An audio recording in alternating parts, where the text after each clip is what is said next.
What is going on, everybody? Welcome to the Bitchuation Room podcast live stream on another Sunday evening, a Valentine's Day evening. Welcome to one and all. Happy Valentine's Day.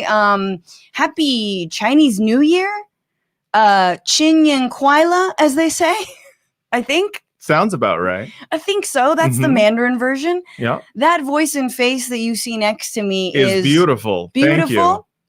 Number one is my dear friend and love and podcasting partner, Matt Lieb. You've seen him on Good Mythical Morning, News Broke, and Pod Yourself a Gun, which has just started its fourth season. Just started. Season 4 started, and our first guest was the lead singer of the 90s band Eve 6. Very cool. Very cool. Max Collins, shout out to you. Thank you so much for plugging yourself so hard at the top. I mean, it's what lovers do. What lovers do is they support each other's art and podcasts. They podcast when they should be just hanging out. Also, yeah. I'm like deathly warm right now. Yeah, you made a mistake of wearing, I don't know what that is. I've tried to dress up and look nice, and it's corduroy. Yes, that's and what it's it is. Not cold in the house. No. Also, Matt Lieb, my love and partner, keeps the house at just a steady 75. Yes. And like was born and raised in LA and cannot deal with anything. 75 degrees is the perfect degrees. That's the thing about most human beings is we're supposed to be in 75 degree weather. And it's healthy. It's a healthy weather. Thank you so much for being here, everybody. I'm ignoring that, whatever that was, sort of pseudoscience from an Angelino. I'm just saying. Thank you, Joshua, Mowdy. You're very sweet. Andrew Martin, as always. I hope everyone is good. I hope this is like your pre or post coital routine. Wow. Is that what you hope? You hope that people smash? That first they smash and then they smash that subscribe. I love it. It's a double smash. Speaking of which, oh my God, if you haven't subscribed to where are we? The Bitchuation Room podcast on my channel, Franny Fio, you should. If you're on Twitch, thank you so much. You can become a subscriber, get access to all the emotes that are there, and make sure you're liking the stream right now. And hey, if you're listening in the future, make sure you give the podcast a 5-star review. 5-star review. That super helps us, and thank you everyone for your reviews. I read every single one of them. You guys, she really does. I do. Yeah, in bed at night. And I cry. And she cries. Sometimes I laugh. Sometimes I cry. Isn't that a song? No. Sometimes I cry. When I read the podcast reviews. Yeah. Okay. Yeah, it's definitely a song. Isn't it Britney? I'm so warm. Yeah, well, you made a mistake. Don't take it off. I know it's Valentine's Day, but that's just for me. I know. That's not for everyone else. Okay. That's for me. You guys, I know we are giving off the appearance that everything's fine and we're actually happy. But in fact, our democracy is in shambles. Yeah, no, that's bad. And it's been a rough week. It was funny because I didn't mention the impeachment last week at all. Like, we didn't talk about it at all. And then a week later, it's like, oh, well, wham, bam, thank you, ma'am. Yeah. I don't know. What's the insurrectionist version of wham, bam, thank you, ma'am? Like, yeah, I boom, guess, bow, authoritarianism now. Like, yeah. I don't know, something like that. Yeah, premature insurrectionation. I tried it. I did my best. Premature. Oh, like I was trying to do a premature ejaculation joke and then made it insurrection, but I realized it's an erection joke and not an insurrection. Yeah. And it just doesn't work. It's fine. Not everything's going to be perfect, people. All right?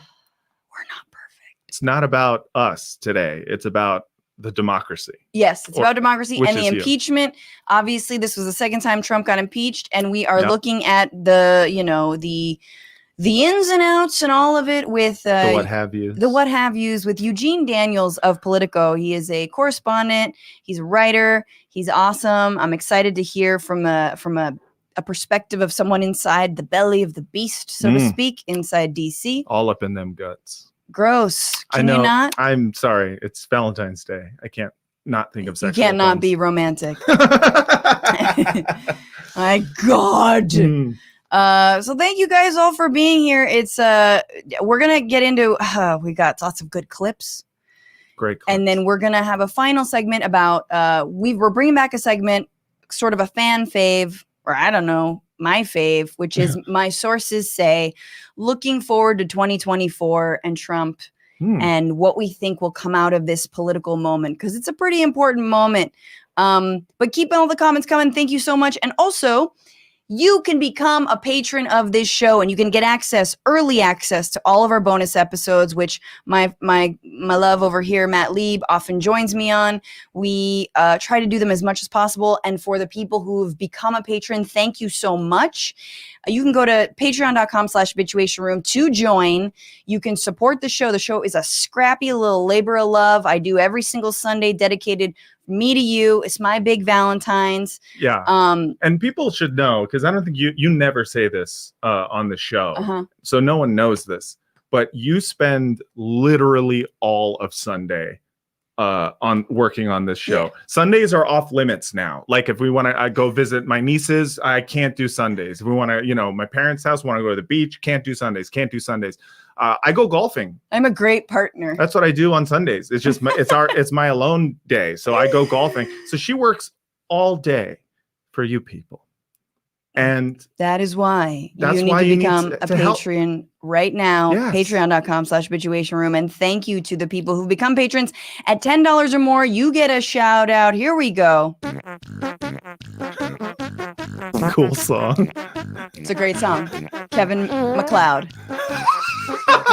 Thank you so much to Kevin M, Renee F, and Farhad R for becoming part of the innermost cabal. Farhad, thank you. Everyone thank Farhad in the comments with a little like poopy emoji, not a poop emoji, but you know what I mean. And also thank you to the big tippers, $10 or more at TBR-Live on Venmo or TBR Live on Cash App, George H, Haya S, and Edgar C over every week. Edgar, you've been so generous. So thank you so much. And everyone, please become a patron. Patreon.com/Bitchuation Room. Have I said that enough? We got 10 more seconds of this song. And if there were more patrons... What do you mean getting to you? I mean, it's just like it's finding its way into your heart and soul? Yeah. I mean, first of all, it slaps. We all know that. Obviously. But second of all, it's also that many fart sounds after a while, your body, there's a reaction to it where you kind of want to. Did you just let one squeak out? No, I've been holding it in, and I will hold it in for the remainder of the show, but I'm letting everyone know. Matt's going to be backed up the whole show, and I'm just going to be sweaty the whole show, and I hope everyone in the future appreciates this. Yeah. Labor of love. Labor of love. You guys, thanks for those emojis. Thanks for the emotes. We usually start off this show with a what are you bitching about? And I've decided to forego that segment. Fair. Because one, I don't want to hear you again, this Valentine's Day. Well, let's not. Okay, fine. I mean, I had a lot to say about the new Justice League trailer and the fact that the Joker's in it, but that's right. Literally Jared Leto's Joker said verbatim, we live in a society and I can't get over it. I mean, it's ironic. Then see, the thing is that then Matt tried to explain the meme to me. I couldn't even. And it was like 15 minutes of like, and it ended with, I'm not even joking. It ended with, memes are actually really hard to explain. 15 minutes is not even that long of a time. I had to explain I can has cheeseburger cats to you for an hour. I was out of the country when I can has cheeseburger was a thing. She doesn't understand lol cats. Funny. She looks at them. She goes, a cat would never say that. And I'm like, that's not the point. I like cats. I don't get that meme. She loves cats. She does not understand lol cats. There's so much to bitch about. Obviously on this Hallmark-induced love holiday that makes those who are single somehow feel bad and makes people who are with someone feel like if they don't have a diamond, then they're a piece of shit. Yeah. But this is going to come out in the future, in addition to being in the present. No, but there's so much to get into. I really want to talk about the impeachment. I wanted to go live multiple times this week, and I was like, nah, save it for Sunday. But there's other stories that are happening, so I figured just dive into those. Yeah. We'll skip to the week where, and let's talk about 3 of my favorite stories that happened this week that don't have to do with the impeachment, but I'm sure Matt and I will have plenty to bitch about. This is the week where.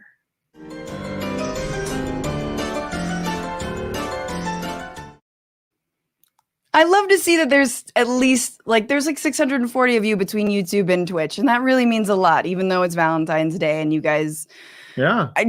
Thanks. It's really sweet. And I'm really, really happy y'all are here. Anywho, that's not the news. The news is the following. This was the week where President Joe Biden has been in office for a month, almost a month, and yet stays not calling Israeli Prime Minister Bibi Netanyahu. And Bibi has been saying, "Will you be my Valentine?" That's a good Bibi Netanyahu voice / Buffalo Bill. A little bit of Buffalo at the end. "Will you be my Valentine?" Was she a great big Palestinian person? Okay, there are many reasons why Joe Biden... Would you occupy me? I'd occupy me. I'd occupy me so hard. I'm sorry. He does have the most devilish sounding voice. Absolutely the Buffalo Bill of the Middle East. I know we shouldn't. Yes. And I know, like, whatever, like, appearances, the way people sound, but Bibi's voice scares the shit out of me. Yeah. It's so low and and like precious. Give me back my fucking dog. Give me back my land. Settled. Anyway, the point is that there's a couple reasons why Joe Biden might not have called Bibi yet. Netanyahu openly expressed disrespect or disrespected former President Barack Obama, speaking before Congress without informing the president, then president, right? Biden wants to rejoin the Iran nuclear deal, and Bibi's trying to convince the United States not to. Also, Netanyahu is a huge Trump supporter, was the first one to call Trump in 2016 to congratulate him, and even named an illegal settlement in Syria's Golan Heights after Trump, where I'm sure Trump will start developing luxury apartheid mints. Very good. All right. You're reading them as they're coming. I am, but I looked at it and I was like, oh, it's a good joke. Can't wait for her to say it. No, that is good. I mean, here's the thing about apartheid mints. It makes total sense that Trump would be just handed someone else's land. You know what I mean? Because he's literally never earned anything for himself. That's how everything else has happened. Literally everything in his life has been someone has handed him something. Yeah. And yes, property especially. I just feel like, it's Valentine's Day. We have to talk about how needy of a lover Netanyahu is, like... Gross. Disgusting. Like, girl, we give you plenty of money. We spend time with you when we can. Just stop sweating us all the time, okay? You can't call us at home. We got a family. We have a wife and children.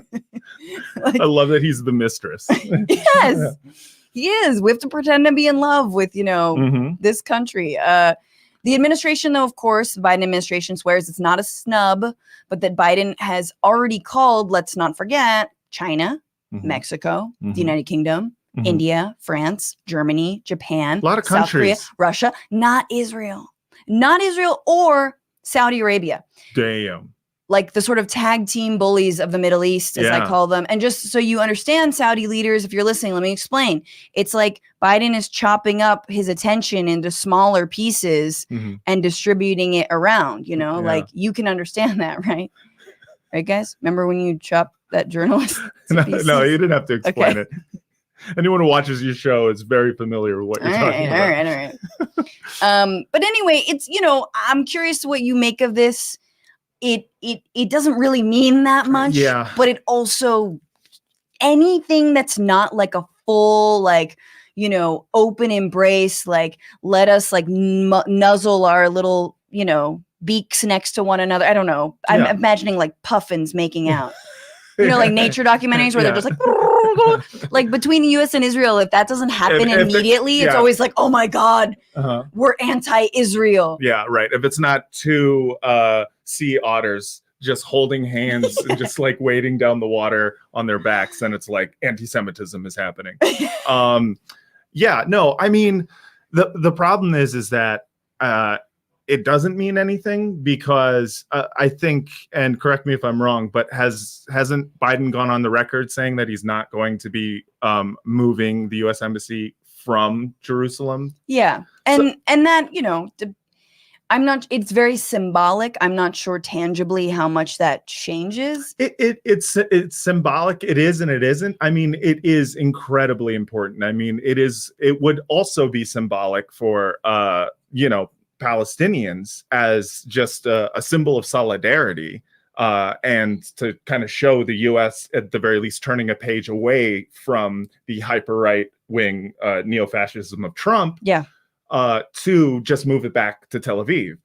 So to me, I look at that and I go like this, it was a symbolic move to move it there by the Trump administration. It would be a symbolic move to move it back. Absolutely. Especially since he's undoing so much of Trump's legacy anyway. Right. Yeah. It's like, this is easy. Yeah. Just move it back. Yeah. I mean, and so to me, I look at the snub and I go like, I think a lot of people are happy to make a mountain out of a molehill here, just to make it seem like, just to carry on the completely afactual slur that Democrats hate Israel, even though Democrats are like the vast majority of the Democratic establishment supports Israel at every turn. It's basically like if you come up for air after like Sniff being so far up Bibi Netanyahu's ass. Sorry, like that's seen as a snub. It's like, I just wanted a breather. Yeah, like, I just wanted some oxygen. And she's like, wow. But you don't want to live inside of my colon.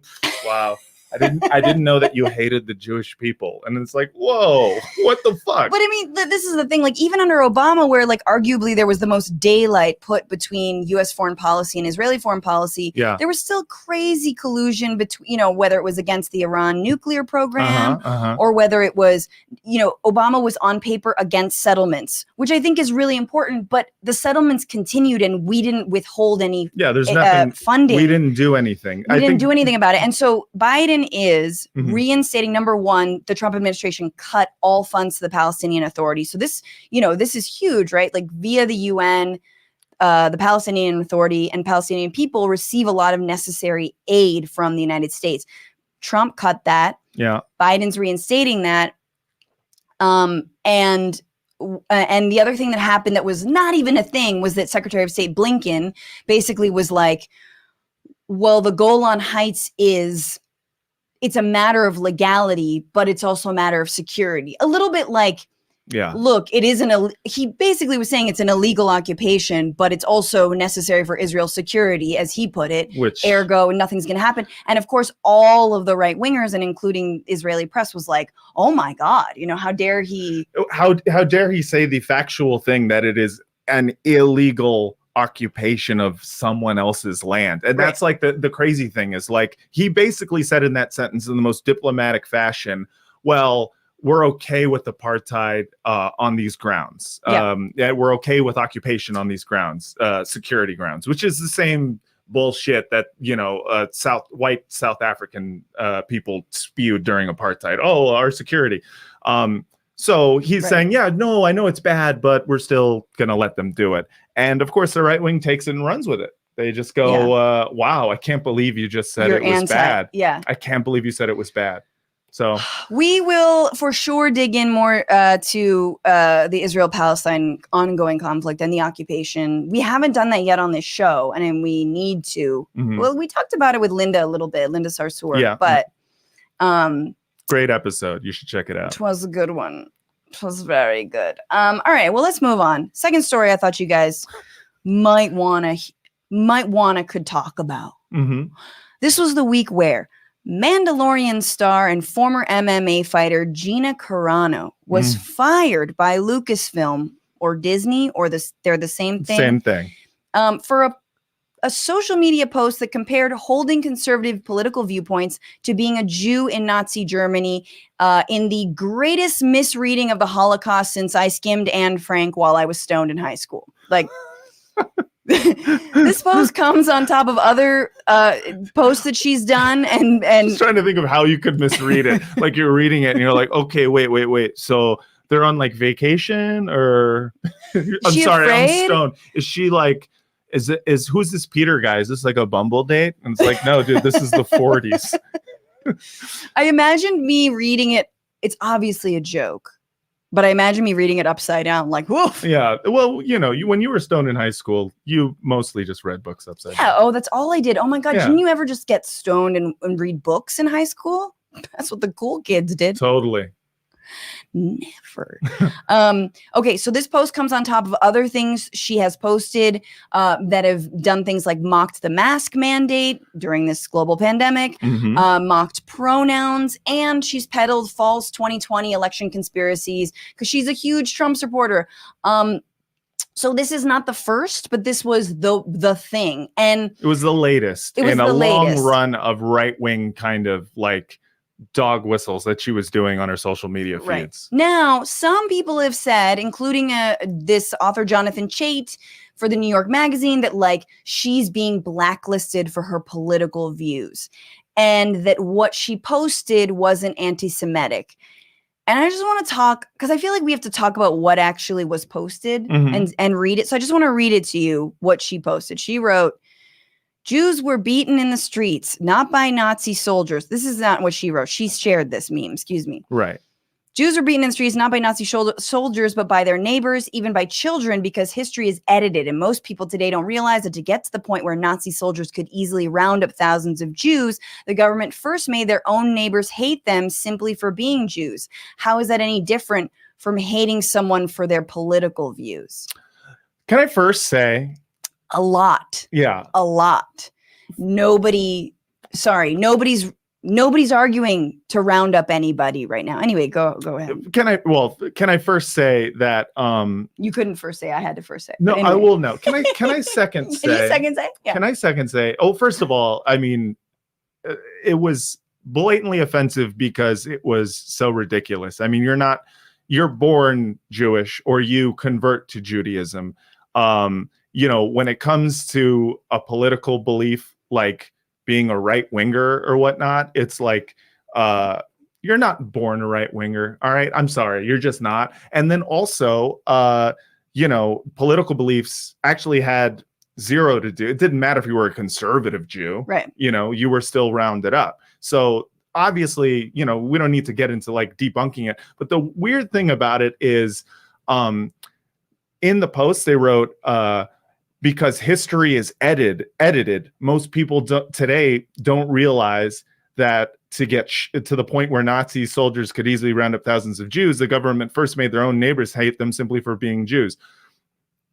That part of history is not edited. I don't know what, like, to me, because history is edited is such a strange thing to put in there, because you immediately in your post about how anti-Semitism is the same thing as when you hate someone for liking Ben Shapiro posts, like you added a little bit of like, but there's a secret cabal out there that wants you to believe. Yeah, that it's like, no, but also I think for me, the problem with that line. Yeah. The problem with that line, number one, yes, who's editing history? Yeah, what are you talking about? Number two, the government made people hate. Well, the government was a Third Reich, wasn't it? The government was, were not like the Nazis were the ones and doing that. And also they were not, they weren't in power the whole time. Like Nazism had to gain power. That's the other thing. Like this idea that it's like, oh, you know, then the government had to, it's like, yeah, you're talking well, it's about like the big government. We're really following their logic to a stupid degree. It's not a smart thing to try to follow their logic, it's like, but let's do it. The government created an environment where we couldn't persecute Jews, so then we did. No, I think it like, was. I mean, it's because let's be real. Who is on the side of like the fascists? Fucking Trump, guys. Like, right? Like Trump is a Nazi wannabe. Trump, his ex-wife said he had Mein Kampf on his bedside table. Like, let's talk about who the actual Nazis are if you're trying to make parallels to today. If we're going to talk about like rounding up people and having neighbors reporting neighbors for things, like what the fuck is going on with ICE for the last 4 years, right? I mean, what was going on at the border where people were being put in cages, where the government was literally giving people license to do citizens arrests on people, ask for papers on people. Yeah, and when's the last time that anyone was citizens arrested? I mean, it took fucking 4 hours for like 40 people at the Capitol to be arrested for storming it. All Trump supporters. Yeah. Like, I think we're going out of our way to be very, very calm with anyone who's a conservative. Yeah.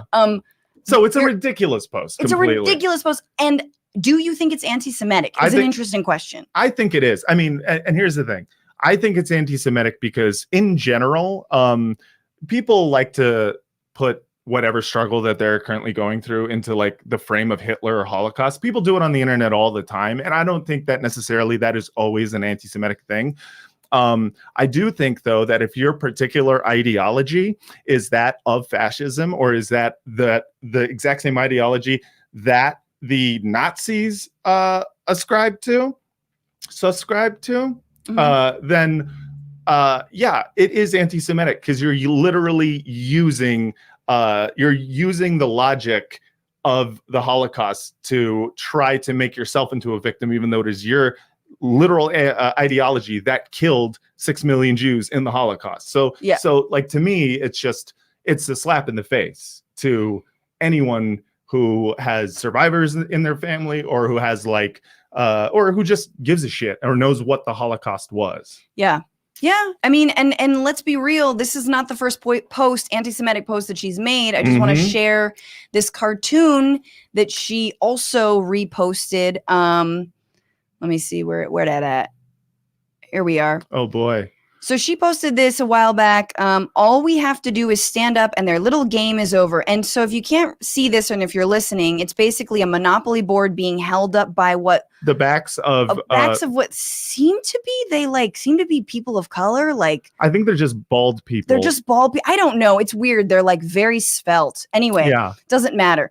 And on the Monopoly board is like a bunch of like whiskey and money and gold and bars and a diamond, a skull, and the people who are in this picture. So I was looking through it, and it is David Rockefeller, who apparently there's like a conspiracy that he is Jewish.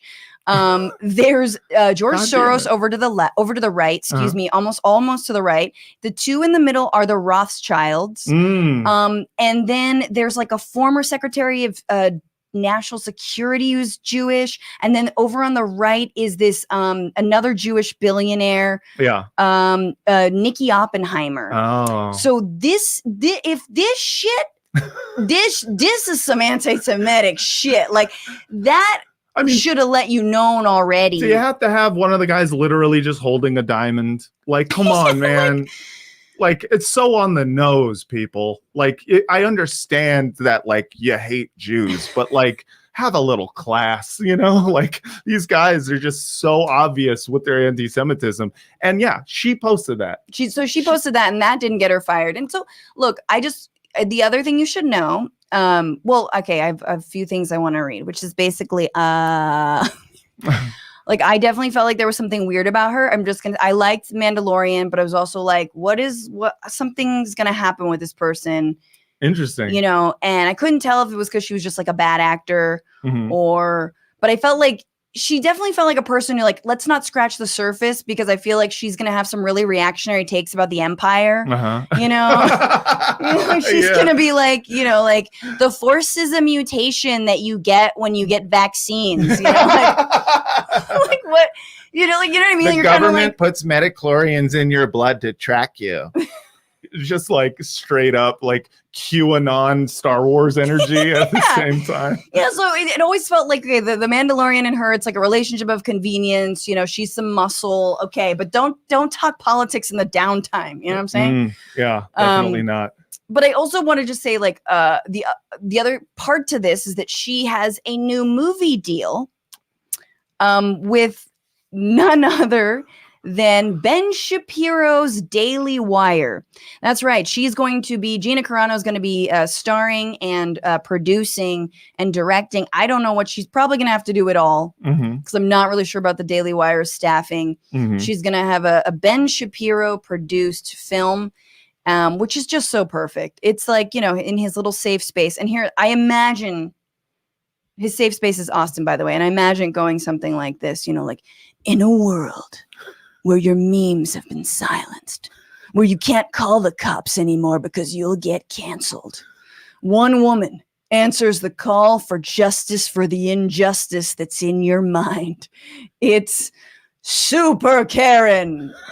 I don't know. Stupid. It's definitely Super Karen. Fuck you. Pumped and politically incorrect. She'll rescue you and doesn't care what your pronoun is, unlike the EMT. It's very good. Can you imagine like someone calls the EMT and they're like, okay, but what's your pronoun? They're like, oh, yeah. And then they die. Yeah, right. And then Super Karen comes and she saves you. Yeah. She's like, she's not politically correct. Yeah, she's the non-politically correct superhero.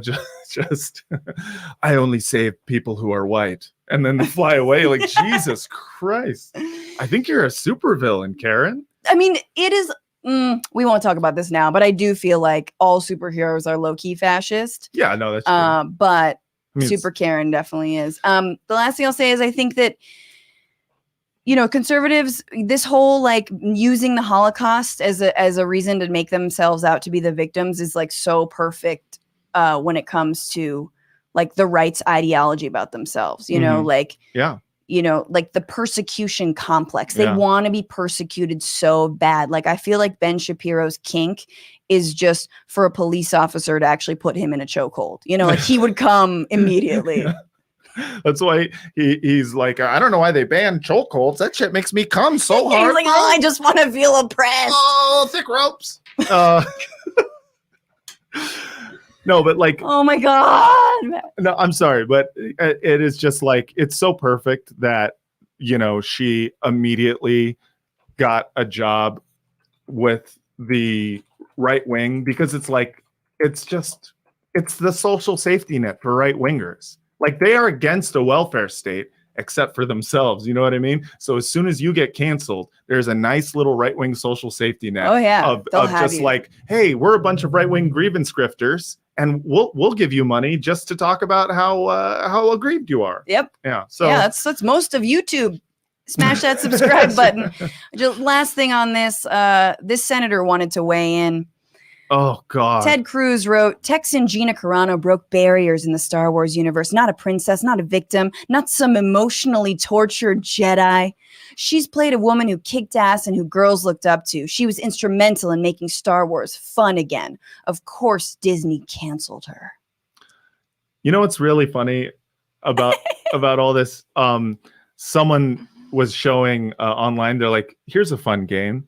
Go to every right-wing, like, comic book, there's a lot of right-wing comic book Twitter accounts that exist. It sounds crazy. And YouTube channels. Look at what they're saying right now about her situation, and now just go back about 2 years to what they said when her first episode appeared, and it's always just like, oh, Star Wars is getting SJW, having a strong woman on here, yeah, because they were all against her at the beginning, because they were just like, oh, there has to be a woman in Star Wars. And then as soon as she gets canceled, they're like, it is McCarthyism, dude. It's absolutely McCarthy. All of a sudden, they're a bunch of fucking intellectuals because, like, they have something that they can latch onto as part of their aggrievement politics. That's so perfect. Also, my favorite part of that tweet is just Ted Cruz being like, emotionally tortured Jedi. Like, yeah, that was the problem. That's the problem with the Jedis, is that they're too emotional. We just need a strong woman who's not emotional and not hysterical. Rey, it was so hysterical. And that's what your weakness is because you just look inward too much. That's where the Force is, bitch. I just love, you can't even be not misogynistic when you're trying to praise a woman in Star Wars. You're just like, I have to throw a little bit of misogyny in there. Of course. Anyway, that's hilarious. Okay, final story. This was the week where we learned that Donald Trump was in fact much sicker with COVID-19 than originally reported. Shocker. No way. Crazy. Even though Trump's physician, Dr. Sean P. Conley, repeatedly downplayed concerns about Mr. Trump's condition, apparently his blood oxygen levels were so low, there was a consideration that he needed to be on a ventilator. According to unnamed sources familiar with the diagnosis, turns out, though, that he had enough air. Doctors just hadn't considered that after speaking out of his ass for so long, he was also able to breathe out of it.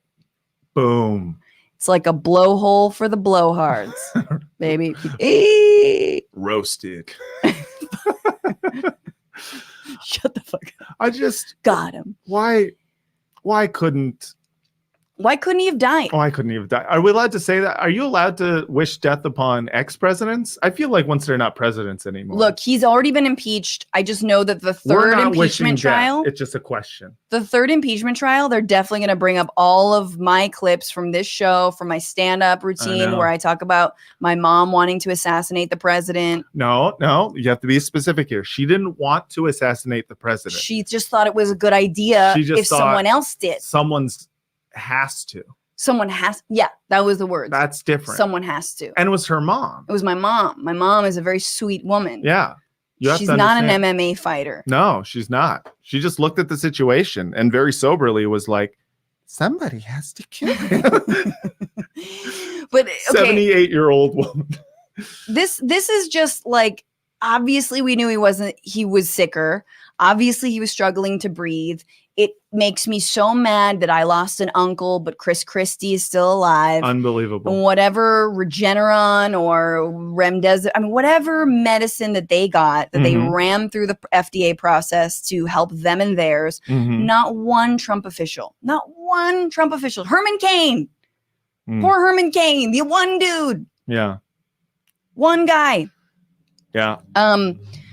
But this is also a horrible, like, bizarre moment in this pandemic history. You guys, we're spending our Valentine's Day indoors. Again. Some people are outside because, like, I guess it's okay to eat out in restaurants now, but there's a new variant. And so double mask, but eat outside. But no, what? Like, but deaths are going down, but cases are going up. But, like, it's just so... This week, the CDC is also saying that we should use double masks. That's the new thing, because there is this new UK variant that's been found in a bunch of countries, including the United States. It's apparently way more contagious, questionably more lethal. Cool. Sick, guys. Sick. Sick. This is where we are. I think Carlos Maza tweeted out like a Camus quote about like the banality of the pandemic, maybe the banality of like the Spanish flu. Oh man. And yeah. Banal. Everything's so banal. Yeah. I mean, if there's nothing worse than banality. Yeah. No, but it is. It's very banal. Yeah, it is straight up banal. Not going to go there. I know, don't go there. I know you're trying to get me to go there. No, I'm not. I'm not trying to go anywhere. Talk about all right. banal sex. All right. I'll go. Matt, how many times? This is not your podcast. It's not. Are you hot too? It is so hot. It's so warm. Yeah. It's very warm. You're wearing corduroy. I know. You guys, thank you so much for your comments. Thanks for the super chats. Nathan G, Big Gay Dragon, Peter Low Frequency, Dave Kayo, Pete, Kimberly McNaught, Electric Blue Omelet Dragon. Love you guys. I can see some Dragon Squad here, some TYT fam, maybe some Newsbrook fam. Hey, shout out to the Archada Armada out there. Andrew Martin, GOP senators who voted to quit. Hold your ankles tight. Here it comes. Ooh. I know that's a reference to Banal. Or Dave Kayo. My husband and I are trying to one-up each other with our Francesca finds. I found you here, so I win. Oh, you definitely win. Yeah, you won. Whatever game that was. Yeah. It's a perfectly normal game to play. Finding me in different places. Yeah. Post-coitus, I'm sure.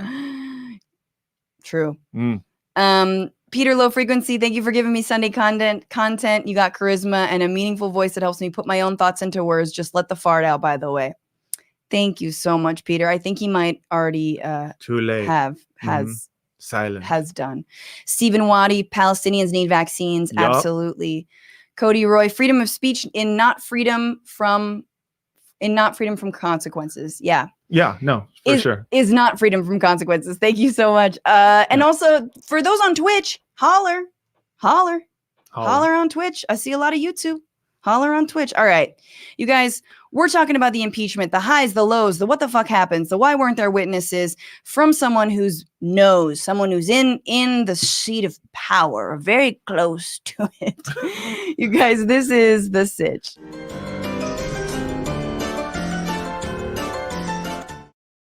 And joining us for the sitch, he's a playbook author and White House correspondent with a focus on Vice President Kamala Harris, First Lady Dr. Jill Biden, and the second gentleman, and emerging power players in Washington. Since joining Politico in 2018, he's covered the midterms, the Democratic presidential primary, and the general election through print, video journalism, and podcasts. Please welcome Eugene Daniels.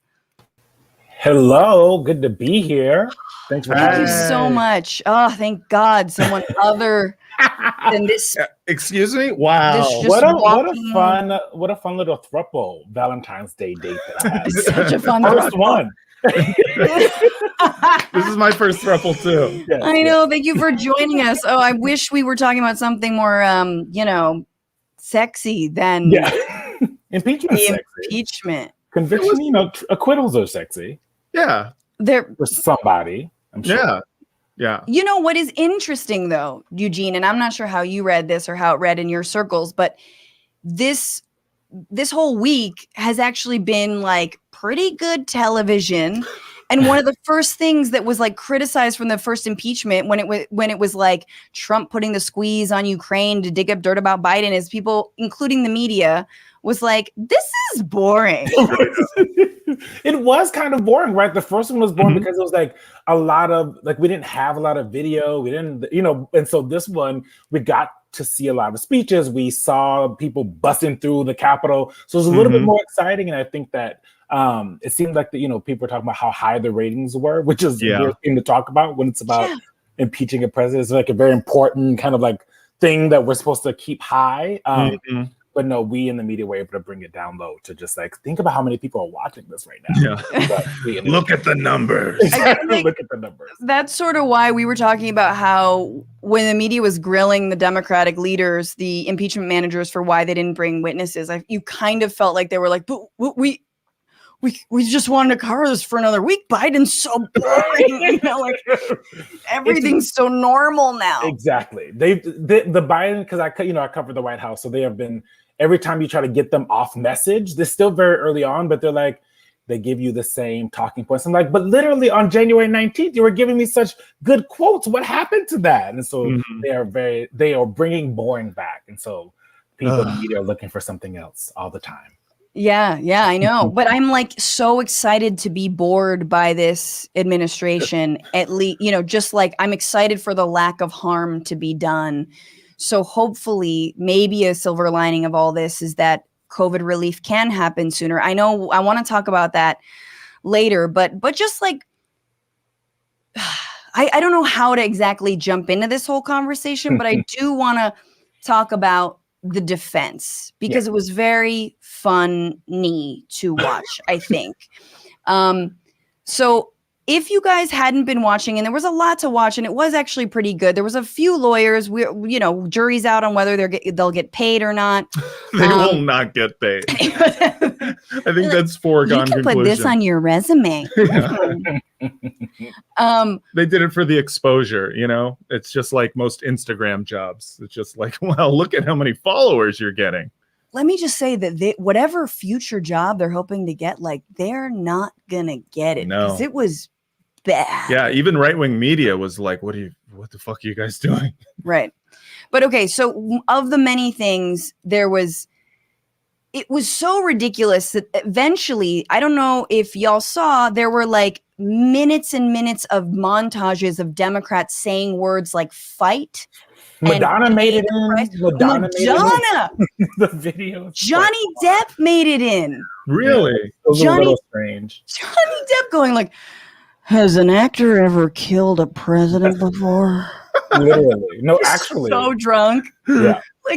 So just Hollywood, anyone who used the word fight, anyone. It's the least offensive thing that has been uncovered that he has said. I know. Exactly. Have you seen his text messages about Amber Heard? Holy fuck.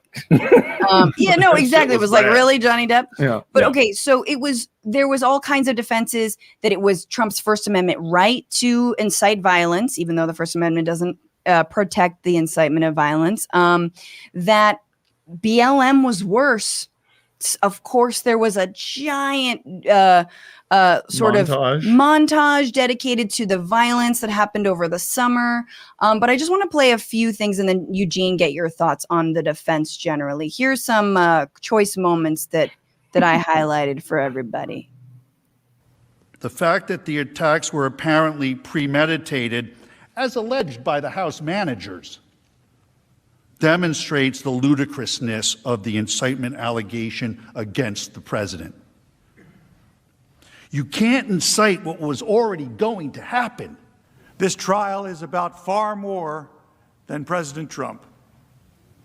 It is about silencing and banning the speech the majority does not agree with. It is about canceling 75 million Trump voters. It asks for constitutional cancel culture to take over in the United States Senate. These depositions should be done in person, in my office, in Philadelphia. That's where they should be done. Are they laughing at it? They are. What an interesting way to say Philadelphia. Philadelphia. And he's from there, I think. Like, he has an office there. Yeah, do you actually have an office? Philly. Have you ever heard of where you're from? It was rough. No, that was rough. I mean, the thing, like the one right off the top about, they said it was premeditated. So, President Trump couldn't have done it. The point that, House Democrat, the impeachment managers have been making for months is that it wasn't just January 6th, that what President Trump said on January 6th, it was everything up until that point, including the Iowa caucuses when he lost to Ted Cruz and said that it was stolen, right? He's been doing this for years. Right. And so there was at no point did the House impeachment managers say anything about just January 6th being the point. It was about all of it at any point. And as Republicans kind of either signed off on that, after the election or started parroting those same exact things. So it wasn't that part of it never made a whole bunch of sense. No. But then again, I do feel like they could have just had a seal barking at a diagram for 7 hours as a defense. And as long as it was wearing a pinstripe suit. Got to be pinstripe. They would have voted to acquit. Yeah. That'd be it. It was it made some good points in between eating the fish and just going over and hugging Mitch McConnell because it saw its own kind. Did you see how long it bounced the ball on its nose? Well, Republicans were really hoping, and that's why on Monday it was really bad, right? Bruce Castor, he was kind of the first one that went up there, and he talked for 40 minutes. Yeah, and it made zero sense. It was wild. No one thought it made any sense, and so when you're reporting, you're watching these things, you're like, wait, am I dumb? What is happening on screen? And so none of that made sense. We were getting text messages from Republicans who were like, oh, we're screwed, because they were really hoping and depending on the defense to give them cover, right? They knew how they wanted to vote, and they just needed a good argument. And so after Monday, they kind of got it together a little bit more, whether you agree with what they came out with. And so Republican senators were coming out. They were like, the prosecution was destroyed today. And that after when they said premeditated, right? So there were all these moments where they were like, finally, I get that cover that I've been looking for. Yeah, I mean, it's interesting because you kind of feel like, of the 43 Republican senators who voted to acquit, that each one of them had their own special reason. For some of them, it was that, it's unconstitutional to even impeach a former president, as they voted, initially in the first vote that was ultimately they lost. Or it was, it's the First Amendment. Or it was it didn't really matter. They just needed a better buffet of cover and alibis for why they were going to vote the way they were. But that's interesting that even then they felt like that the first day wasn't enough. When the second day was just fight montages and BLM demonstrator, so what? They needed a pretense. It seems like they needed a pretense of a defense. They couldn't. They actually couldn't just have the barking seal eating fish. That's what it seemed like to me. And the thing that was really kind of striking, because if you're a crazy person like me and watched the whole week, every hour, the House impeachment managers, the videos they showed, right, very emotional. They showed us things we hadn't seen before, like Mitt Romney being this close to that mob. The same thing with Chuck Schumer. You see Chuck Schumer having to run, which I never thought I'd have to see Chuck Schumer like running away. He's like running away from the mob. And so it's like emotional. People were shaken because these were not only the judge and the jury, but also witnesses and victims who were there on January 6th. And then you have this video montage of the word fight, as if anyone was saying just saying the word fight was the problem. Like that was never an argument that the House impeachment managers were making. Yeah. And they did this one was like just Elizabeth Warren for like a long time. Yes. And just like, if you paid attention during the primary, she was always talking about policy, right? Like she was I have a plan for that woman. So like the idea that her talking about fighting for a policy is the same thing that what happened on January 6th and before from President Trump. There's no, the look over their defense was exactly what was happening. Absolutely. The whataboutism that is so classic. And I just want to, mention, and then I want to play a clip that this to me, as I was watching it did feel important, and it is important. Like it even if we knew the outcome, I'm very, hesitant to be fatalistic and cynical about literally everything, because this was straight up an insurrection. It was like, what if they had killed Mike Pence? How many would we have gotten? Like 1 or 2 more senators? Anyway, I know that's being cynical, but it's like, it does feel like the grandiosity, the like what it does mean for the future of our politics, I think is really significant. And so I want to play this, one of the final pieces that, House Manager Jamie Raskin presented to the Senate. The officer who got called the N-word 15 times and spent hours with his colleagues battling insurrectionists who had metal poles and baseball bats and hockey sticks, bear spray, and Confederate battle flags posed the right question to the Senate and to all of us. Is this America? Our reputations and our legacy will be inextricably intertwined with what we do here. Is this America? What kind of America will we be? It's now literally in your hands. And they fumbled it. They took it and they just rubbed it on their sweaty pits. And that was it. That was America. This is America. I mean, this is actually an interesting point that he's making. Right. Yeah, I think the thing that I keep thinking about, and Congressman Raskin kind of talked about it a little bit or touched on it, is like, so what is impeachable? What would be like? How are future presidents going to look at the last 2 years with 2 impeachments and see, okay, it looks like I can get away with, asking the Ukrainian leader to investigate my political opponents. I can do what happened on January 6th and before then. And so Republicans are thinking about their electoral, like what's going to happen to them in 2022 and 2024 in elections. Mm-hmm. And I don't know that they've been set down and really thought about how another president could use these kinds of things as precedent, right? Because that's what it is. It's like, these are things that I can now do. And as long as I have just enough people to, vote to acquit, I'm good. It doesn't matter. Yeah. And it speaks to the actual implementation or like the impeachment in and of itself, like the process in and of itself, which that's why everyone was saying, oh, this is the most bipartisan impeachment, because 7 Republicans voted with Democrats, and you realize that it's fallen on party lines and that no president in the history of this country has actually been convicted of those crimes.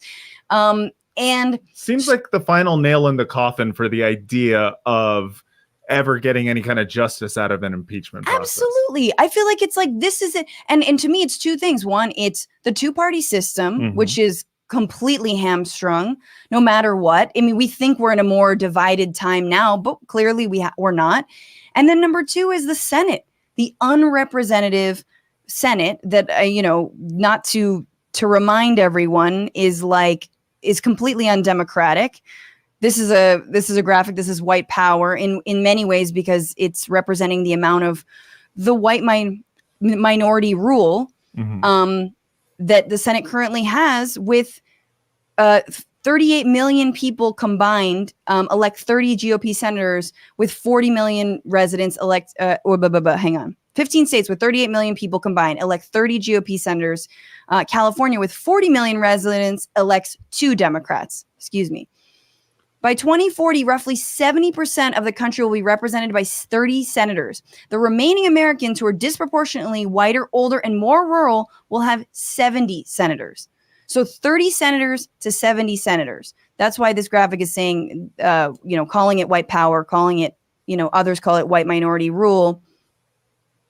That it's also exposing just how bankrupt and of a democratic institution the Senate is. I don't know, Eugene, what are your thoughts? Yeah, no, I think you're right. I think something like when you talk to people who really study this, they're really concerned about it, right? Because the point of sending people to Washington, D.C. is for them to do things for the people, the majority of the country. Yeah. And when you look at a graphic like that, that doesn't seem like something that could even possibly happen, right? When you look at numbers as stark as that, because, how maybe we will, the three of us will be around in 2040 and see how this shapes up, right? Like see how this actually comes down. And Congress has had chances over the years, and not just during the Trump presidency, during the Obama presidency, during Bush, to kind of like stake their claim on being an co-equal branch of government, right? Mm-hmm. And holding presidents accountable and not just kowtowing because they're part of the same party.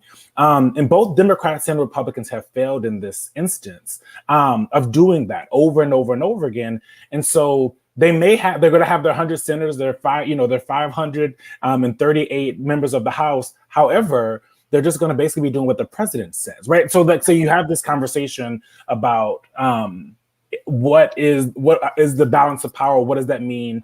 And it's going. I don't like to make predictions, but it doesn't feel like it's going to get better soon, right? Like it feels like that's like it's not gonna. Sorry, guys. But I mean, not that we're like, I'm not trying to draw this through line, but we were earlier talking about the ways that that conservatives feel persecuted. Mm-hmm. And then you see a map of the Senate like that, and you see these predictions for the kinds of representation that conservative voices will have and already have in DC. And it's like, I mean, literally, what are you talking about? You have to massively dupe people into thinking that they are embattled.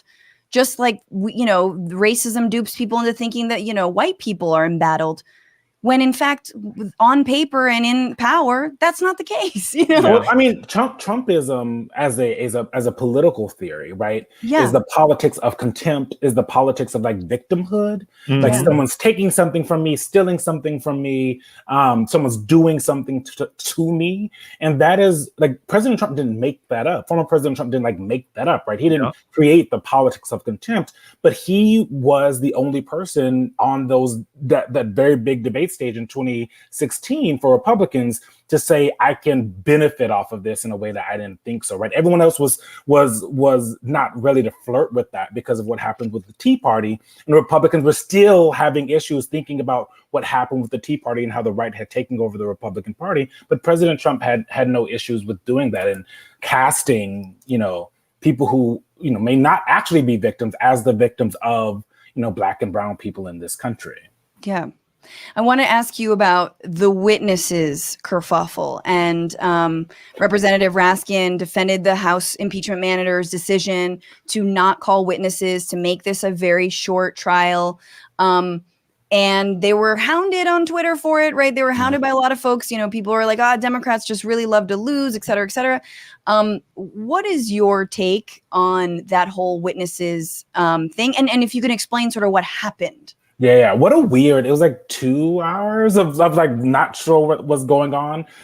So there was this call that Kevin McCarthy, the Republican leader in the House, had with President Trump on January 6th. And in that call, he was trying to tell President Trump, like, you need to do something and tell these people to stop. They have Trump flags. They are your fans. Please stop them from coming to kill your vice president.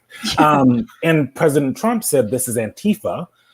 And Kevin McCarthy said, they're not. And President Trump replied back, I think something along the lines of, well, they care more about this election being stolen than you do. And they went back and forth, and Kevin McCarthy shared this with other people. And so a congresswoman the night before, so Friday, kind of released a statement explaining that she had this conversation with Kevin McCarthy. And so they wanted to subpoena her. So that she was saying that she heard from Kevin McCarthy. And who did she tell? Did she issue a statement to the House managers? She issued a statement to like the world. She was like, other people have heard this. And Kevin McCarthy has apparently been telling people about this call. And something that was super fascinating is that, like, people could have said something a long time, like before this. And so she released this statement kind of at the last minute. And so that morning we all wake up and, it's a Saturday. You're kind of hoping that if we were expecting it to be over, the impeachment to be over. And so then they said that they want to call her as a witness, which was a complete about face because we were expecting it to be over. And they voted, it passed. But then there was like this confusion on procedural grounds, like what did we vote for, which is just like a wild thing to watch grown people say, like, okay, I voted, but I'm not sure what I voted for. Like I always, like senators and members of the House say that sometimes. I'm like, well, that feels like maybe you should have said something before you did the vote part of this. And so that's how I vote. Right. Just like, what happened? It's the Googling Brexit after you voted for Brexit. Yeah. Exactly. And so then they kind of went in, and apparently senators were kind of caught off guard. They didn't know if Jamie Raskin was going to, ask for this vote and say that they wanted to subpoena her. And so for a while, there was this like push and pull conversations happening between members of the GOP, the House impeachment managers, and members of Democratic senators about how long this was going to be. The Trump impeachment lawyers were saying, we're going to call hundreds of witnesses. We're going to call Nancy Pelosi, and we're going to call the mayor of DC. And they had this list. Jason Miller, one of President Trump's advisors, had this list of like 300, 300 the groundhog names. in a suit, like 300 names. Yeah, big round circle face. I remember. Yeah. And he was walking around with this list. And so the thing that really people should have remembered is that like the vote has to happen, right? Like the impeachment lawyers for President Trump couldn't just bring in people, like they would have to vote on that, and they don't have the numbers. And they decided not to do that. So what you're saying is that the impeachment the lawyers, Trump's lawyers, every witness would have had to been voted on as well? That is my understanding. Like there has to be kind of like a vote on witnesses. And that was one of the confusing things. Did we just vote on any witness, or did we just vote on this one witness? And that was kind of like one of the conversations they were having. And so Democrats and members of the progressive left were like, holy crap. Like Democrats are like fighting, which is a complaint that you hear from progressive activists all the time, right? That Democrats don't fight enough. Except when you have, you're watching impeachment and there's a video of them saying fight a lot. Right. Was the problem, just to clarify. They say it, but people felt like they weren't doing it. Yeah. And then they came back and they were like, well, never mind. Because, senators really love their recess, and they're on recess next week.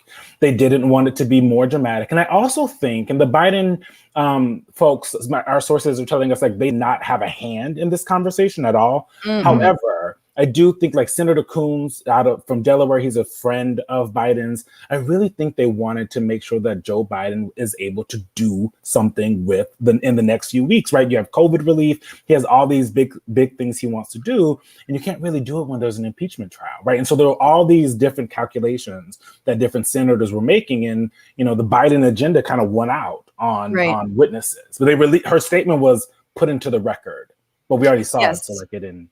Yeah. They entered it into the record. I mean, I think that I just wanted to bring up this Chris Coons from Politico. Yeah. The word on the street is Senator Coons came into the manager's room off the Senate floor and wanted House Democrats to basically not call witnesses. The jury is ready to vote, Coons told managers.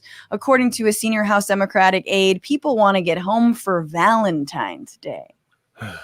I know I think it feels like that was poorly worded. Maybe you could have said it differently. Yeah, come on. Who? It was First of all, yeah. Any of those people, who are they fucking? Let's be real. Yeah. Come on. The idea that any of them have sex is a lie. They're mistresses. Go ahead. No, but I do think that as much as I definitely, I guess what I think is I think the Democrats also don't fight. I don't think they play things out for politics. And I think that's to a detriment. They lose the optics often, you know? So it's a shame that this happened because I felt like they had the upper hand on the optics, which is, of course, because how the fuck do you not have the upper hand when the Republican Party incited a riot inside the Capitol building? So hard to lose that one. But I do think that, like, especially as progressives, we're so like, would they do one thing and then we're like, why didn't you do B? And then they do B and they're, why didn't you do A? When they do A? And so I do feel like if it had drawn out another week, I'm not sure you could have gotten 10 more senators on board to actually vote to convict. In fact, I'm sure you couldn't have gotten that.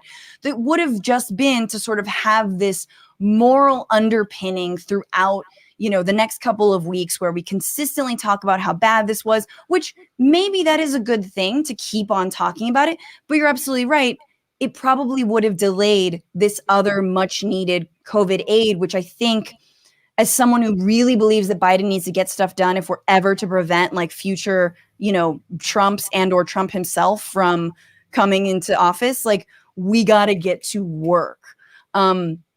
But so I was sort of divided on that. But I mean, Matt, and I know you were like mad about them not calling witnesses. Well, I mean, I was annoyed by it because it was, I was excited about it. Here's the thing. I like television. All right. You like the drama. It sounds like you like the drama. I love the drama. And unlike the last impeachment, I was very much there for this drama. I was like, oh, this is good. Like, this is, you know, and top shelf. I was interested in seeing the witnesses, and then kind of like, you know, in general, I was kind of like, okay, so they're just deciding not to do this and throw in the towel. I think what annoyed me was the excuse of, well, we want to get to work, but first we're taking 1 week's vacation. And I was just like, do these guys not, like, Democrats might be the worst when it comes to optics. And to me, I just look at that and I go like, can you vote to push the vacation a couple of weeks, guys? Like, this is,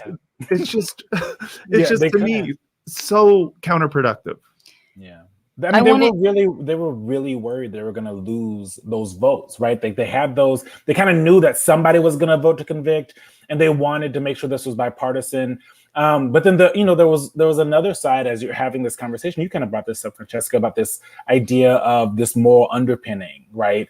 It wasn't just about President Trump. It was about like repudiating Trumpism, which really people didn't feel like happened in the election because it was a little closer than we kind of expected, even though there were like these flips, like in Georgia, for example.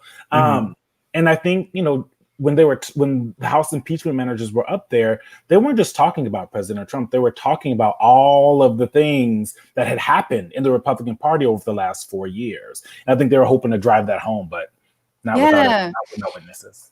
You know, I definitely feel like we need a timeout. Like the good thing about the impeachment was that it felt like a timeout and a breather and a taking stock of everything Trumpism meant, like you're saying.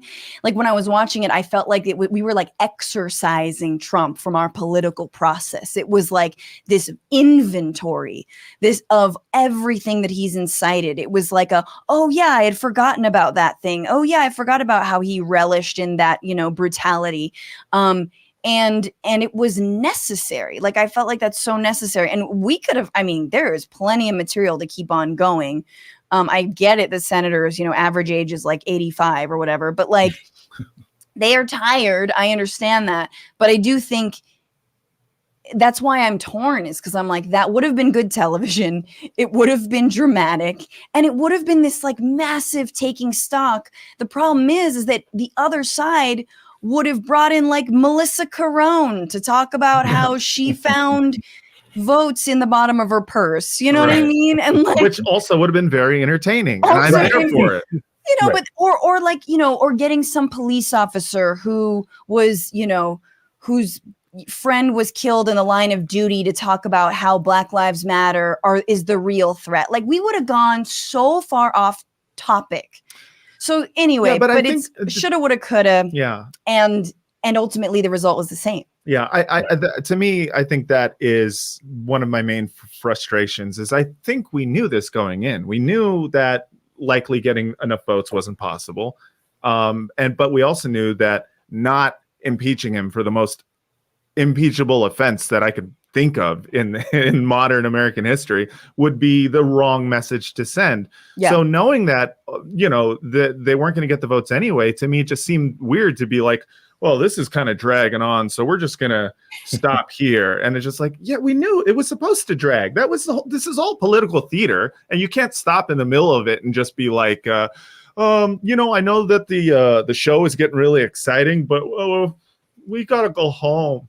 We want to go vacation.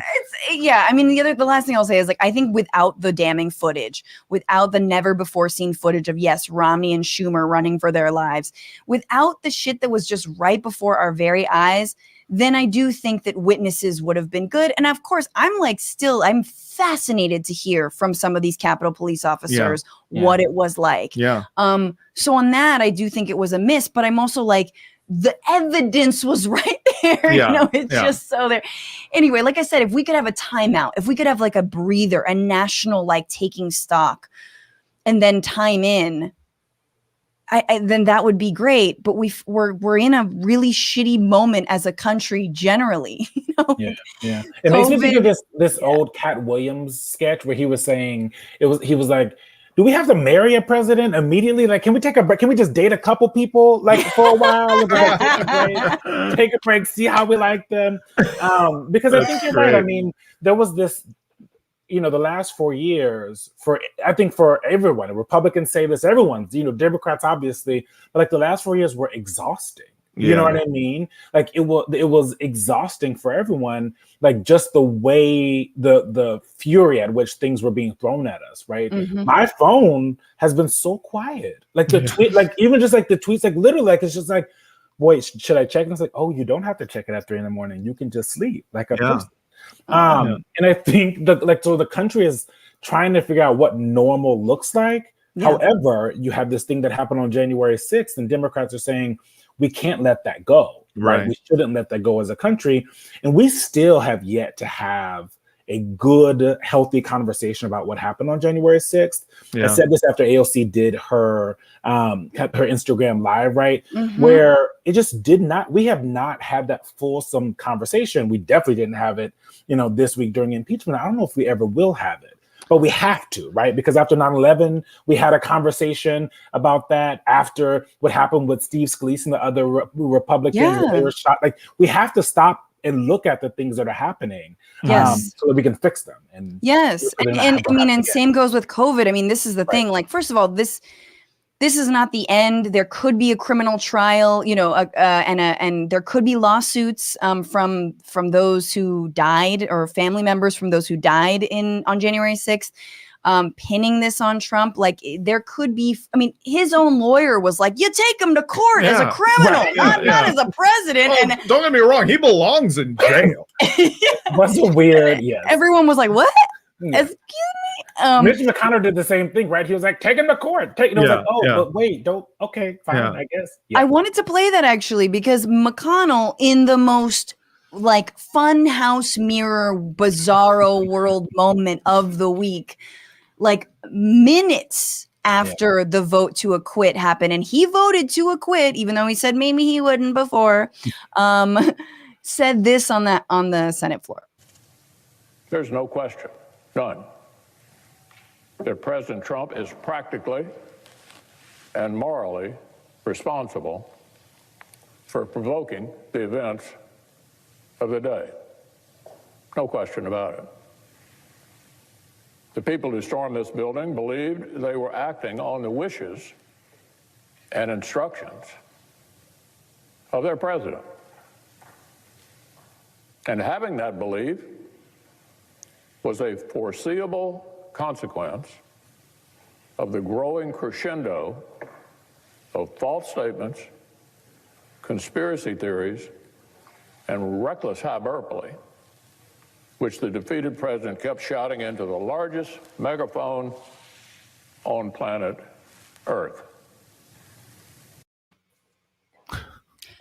That was almost verbatim what House managers said. Brave, it was one of those moments when I had to like look at my notes when I was like doing the votes, and I was like, wait, he voted to acquit, right? Because like the speech didn't match at all with it. Yeah. And there are a couple things that a lot of people have pointed out. People have pointed out, first of all, the constitutionality of the trial was voted on by the Senate, right? Whether you agreed with it or not, the body that you're a part of decided that it was constitutional, right?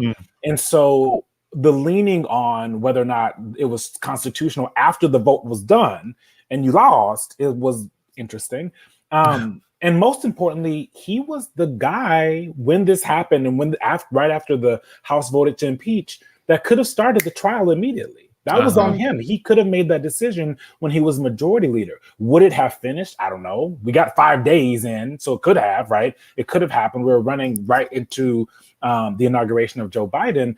But the idea that if anyone, I don't know who, but if anyone could have done this before Joe Biden was president, we should have done it. And it was like, but you could have done that. But isn't that part of when he did that? It was like we all knew there was some sort of Machiavellian reason in Mitch McConnell's, like whatever waddle that he was that drives him. And so that's how that quote continues, right? Is that he says, but it was actually unconstitutional, which is ridiculous in a lot of ways, because like what you just said never really like dawned on me until the way you framed it, which was like, look, the body you represent, the body you're part of, voted and said it was constitutional. So then what?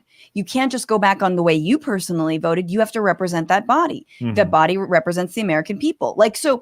Then your job is to be an impartial juror. You can't go back to that first vote.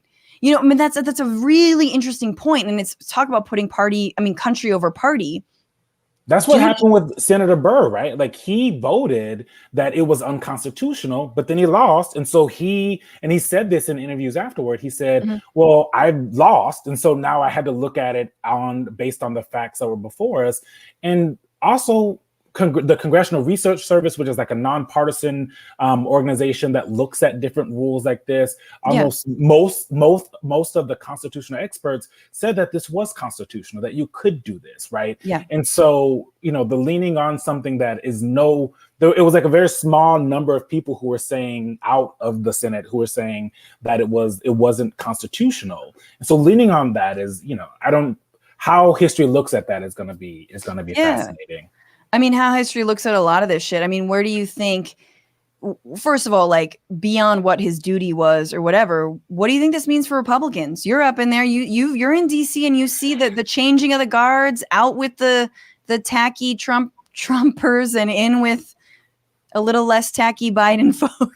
But like, how do you, what is the word on the street in the back halls as to what this means for the Republican Party? Lindsey Graham today just said Lara Trump is the future of the Republican Party. Nikki Haley, who came out and finally said that Trump went a bridge too far and that actually, provoking an attack on the Capitol was bad. Slow clap for Nikki Haley. They're having a moment here. Yeah, if that Nikki Haley story. So my colleague Tim Alberta did a long piece. It's very long, you guys, but it's worth it if you're trying to get into the minds of people who were dealing with this as it happened. He talked to her over the last couple of months. But the Republican Party is, and I hate this term because it makes me think of like songs, like at a crossroads, right? Like it's like that Bones, Thugs and Harmony song. And so it's not as fun as the song, but they really are, right? Like you have. After January 6th, there was a few moments where the Republican Party was ready to turn their back on President Trump, right? They were ready to move on. They said he had done too much. Mitch McConnell, in his speech then, said like, this is ridiculous. President Trump has something to do with this. Kevin McCarthy ended up saying the same thing. But as the week started going on, everyone started going back in their corners, right? And Republicans, you had this larger wing of the Republican Party that they're scared about what's going to happen. President Trump and his family and his allies have been promising to primary every single person, right? Like it's this idea of revenge in 2022 and whatever year they're up for re-election in the House and the Senate. And they are terrified of that. They are scared. And when you talk to some of the Republicans, especially the ones who voted to impeach in the House, you know, they talked about needing security. They talked about like the death threats that they're getting. That does not make other people get brave, right? Like when you hear about someone who did something contrary to the leader of your party getting death threats, that doesn't get you excited to do the same thing.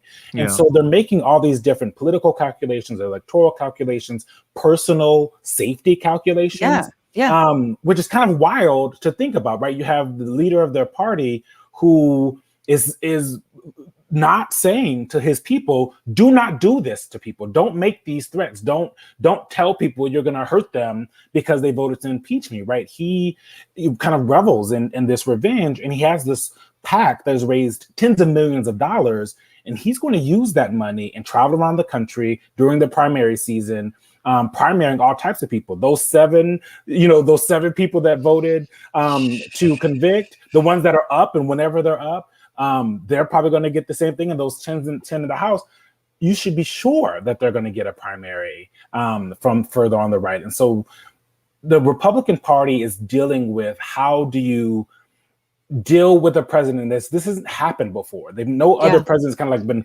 hanging around, kind of owning the party, right? They just go do their library or whatever. But President Trump has promised to come back and run in 2024.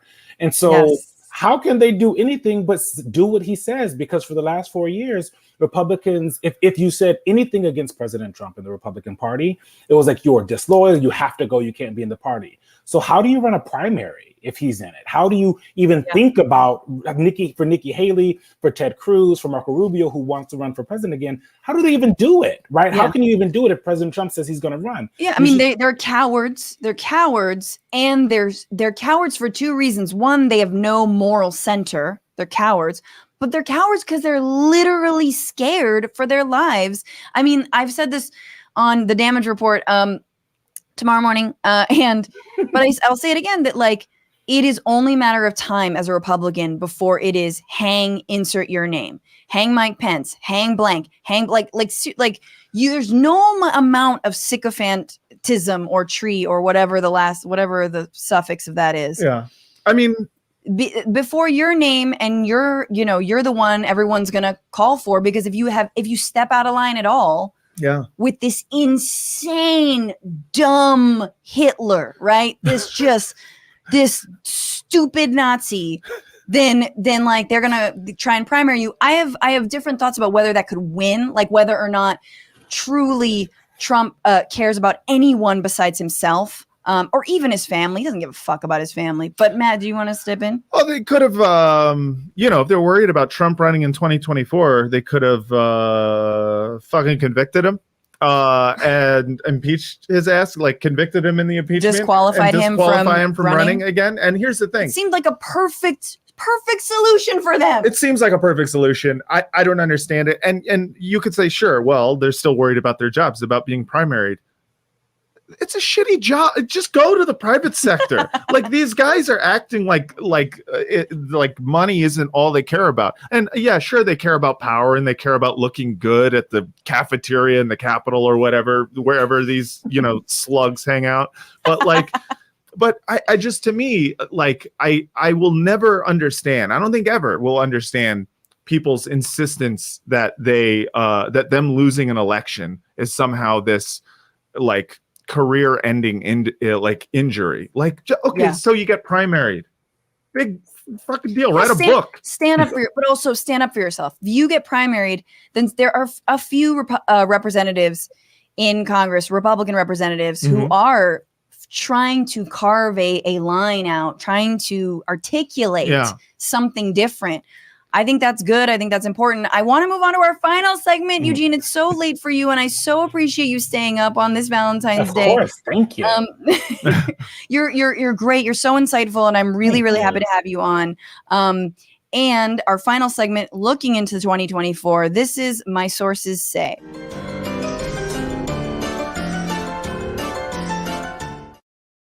I love the music that comes with each of the little ads. Yeah, that's great. Kevin MacLeod.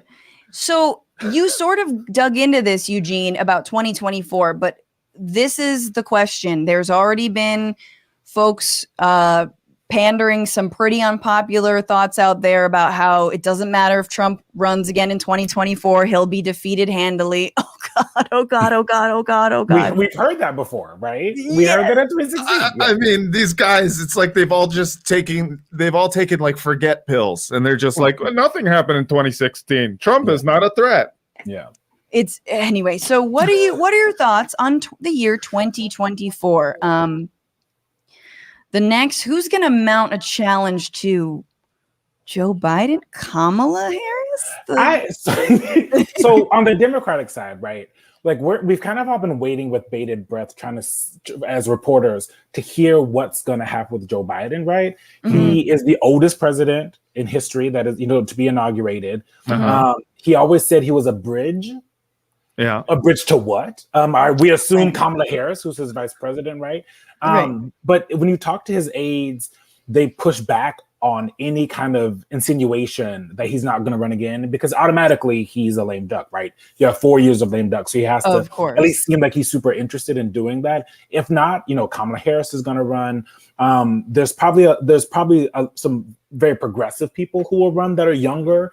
I think it'll continue to be like a super diverse, not as big as 20 as it was this over 20, whatever it was this past year, because that was a lot. And on the Republican side, it is, like I said, it was like when Hillary Clinton hadn't said if she was going to run or not in 2016. So everybody was kind of like waiting, like they're just like trying to see if they can come out off the blocks.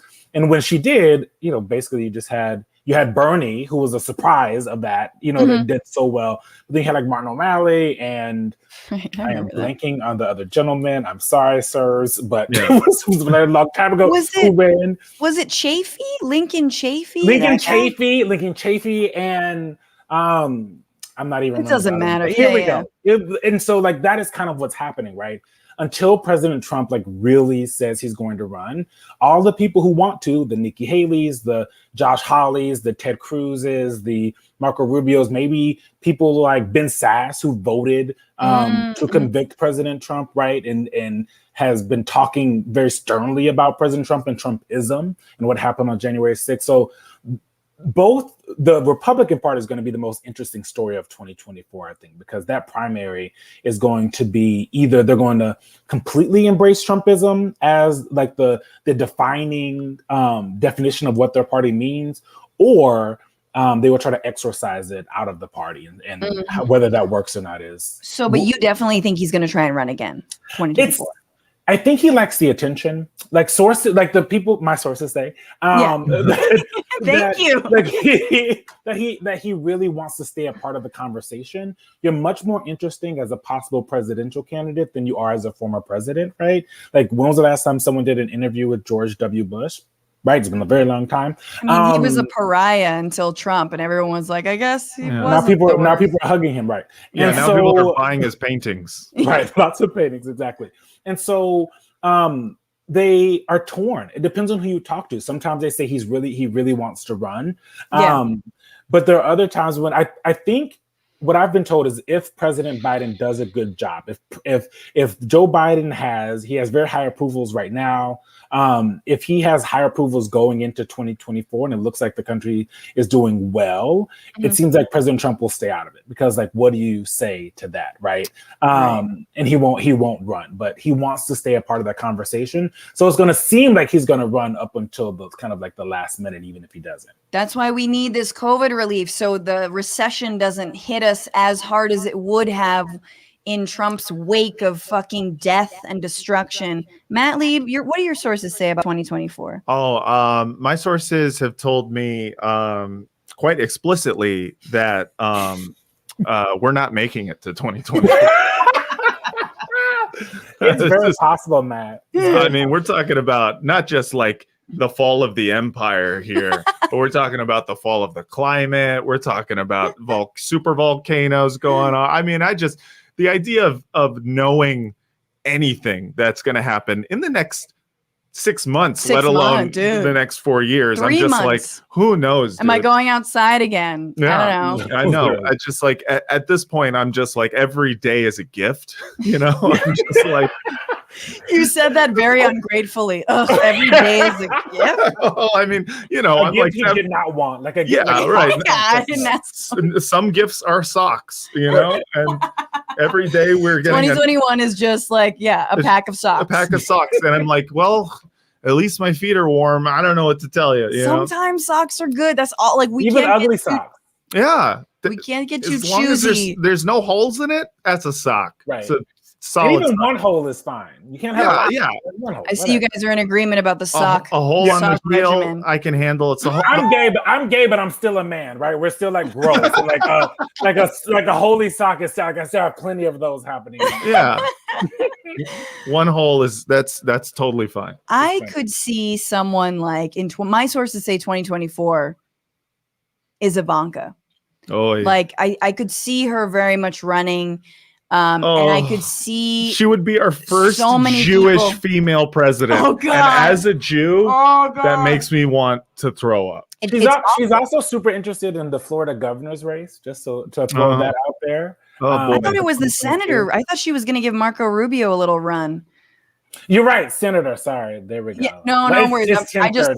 I'm very excited. I know it's late for you, and I'm very excited for her to give Marco Rubio for a run for his seat.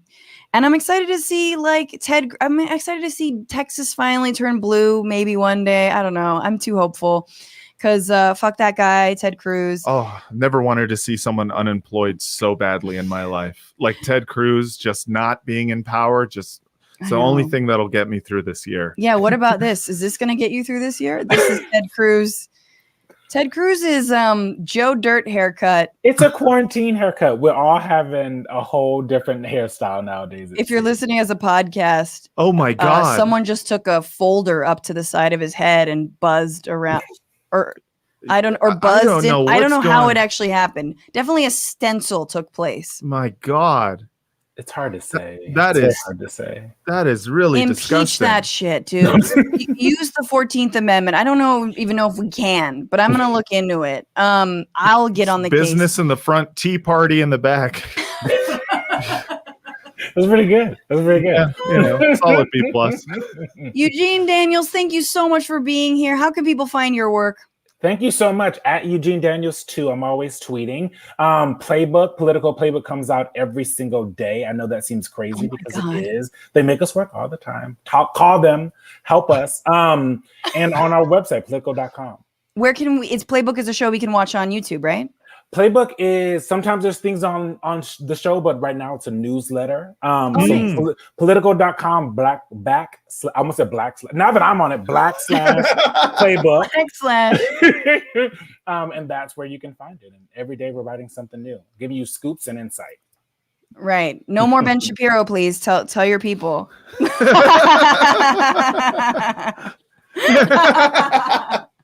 Good response. All right, Eugene, be well. Take care. Thank you so much. And thank you all for joining us. Oh my God, thanks for sticking around on this Valentine's Day evening. Yeah. You spent it with us. And technically that means you've had a romantic date with us. Yes, we've made love. This is as romantic as this gets. We have dim sum coming. We do. Shinyan Kwaila. Shinyan Kwaila, bruh. Thank you to Rebecca Roofer, our producer, Kelly Carey and Dorsey Shaw on the other side of YouTube. And for all the super chats, Grandma Dragon, Mariella DG, Brad Gozer, Nathan G, and then Kimberly McNaught. I saw your comment about the man in Olympia who was killed. Absolutely. Trump basically just put a hit out on straight up executed someone. Straight executed a man and who deserved due process. That's disgusting. And yeah. Where's the accountability for that? New rock shirt, cringing in Philly. Thanks. Oh my God. Alien Sock Puppet on Twitch. I'm not saying that somebody should do this, but if somebody flipped Mitch McConnell on his back in the sun, it would be good for the country. Nice. Agreed. Nice. Sarah Mac 97 on Twitch. Sometimes seems like the GOP is paid to do what they do and the Dems are paid to let them. Absolutely. It feels when you lose this hard and you're so good at losing the narrative. Yeah. It's hard to not see that as a fact. Yeah. But we try. And you know what, you guys, we also have fun moments in politics, and all the while there's been a There have been confirmation hearings for Biden's nominees. And sometimes you get a fun little gem like this one when whoever the hell this dude's name is, man of the South. Oh, Kennedy. Yeah. Was grilling Neera Tanden, who is Biden's director of the Office of Management and Budget. Yeah, and famed Twitter troll. Who especially loves to punch left at Bernie and any Bernie followers. He said this to Neera. It's not just one or two. I think you deleted about 1,000 tweets. And it wasn't just about Republicans. And I don't mind disagreements in policy. I think that's great. I love the dialectic. But the comments were personal. I mean, you call Senator Sanders everything but an ignorant slut. That is not true. And when